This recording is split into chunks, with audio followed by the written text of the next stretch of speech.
Oh my goodness. What a sweep. How sweep it is. The San Francisco sweep.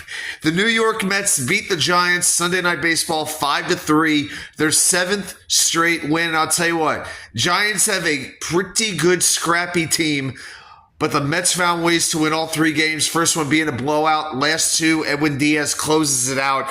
And with the bases loaded and one out, he strikes out Willie Adames and he strikes out Matt Chapman, who hit 2 home runs in this game off Kodai Senga.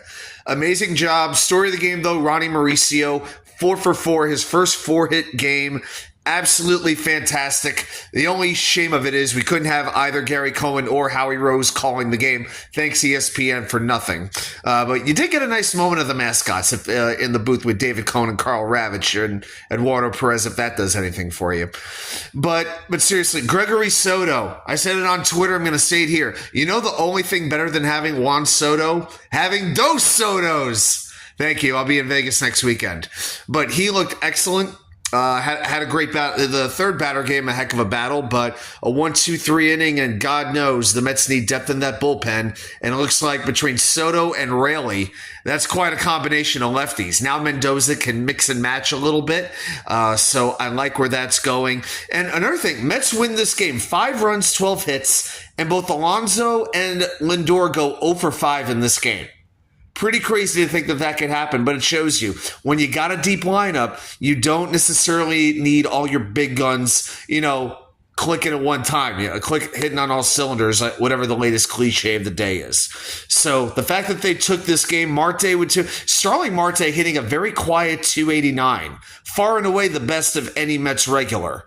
And yet there's all this talk about trading Marte. And look, I know he's going to be gone after the season, but remember, he had the highest batting average of any Met in the wild card series against Milwaukee.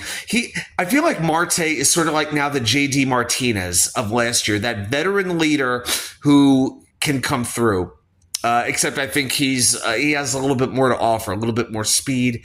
So I think Marte is sort of settling into that veteran leadership role, and that's pretty good. Now, on to San Diego, another tough challenge coming up, 3 games, and then back home to New York, where the Mets will now host these very same New York Giants. So as a Met fan, got to be feeling great. Also, thanks to the Yanks for beating Philadelphia and extending that Mets lead, I think now to 1.5 games in the NL East. Long way to go, but what a August and September it's going to be. And remember, we're only 4 days away from the trade deadline. Let's see what the Mets do. Let's go Mets. Please like and subscribe. See you later.